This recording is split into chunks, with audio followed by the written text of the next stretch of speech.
Assalomu alaykum hurmatli tinglovchilar.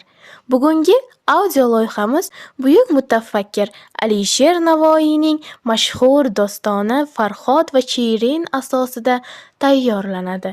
Bu asar haqiqiy muhabbat, sabr, toqat va matonat haqida hikoya qiladi. Farhod va Shirin dostoni Navoiy hamsasidagi eng mashhur asarlardan biridir.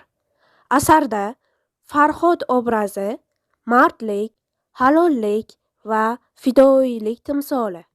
Shirin esa vafodor va oqila qiz sifatida tasvirlanadi.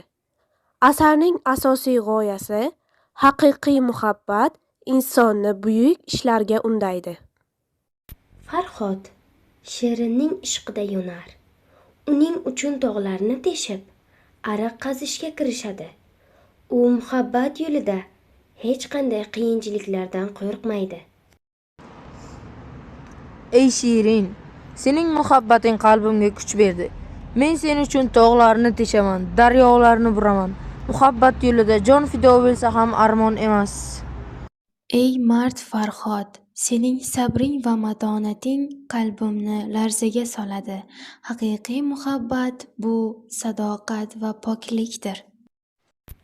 Ammo hasad va yolg'on sabab Farhod fojiaviy xabarni eshitadi.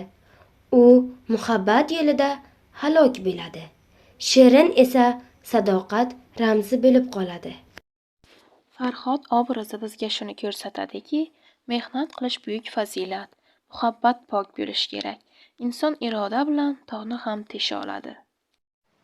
Xulosa qilib aytganda, Farhod va Shirin dostoni sadoqat, matonat, haqiqiy muhabbat haqidagi buyuk asardir.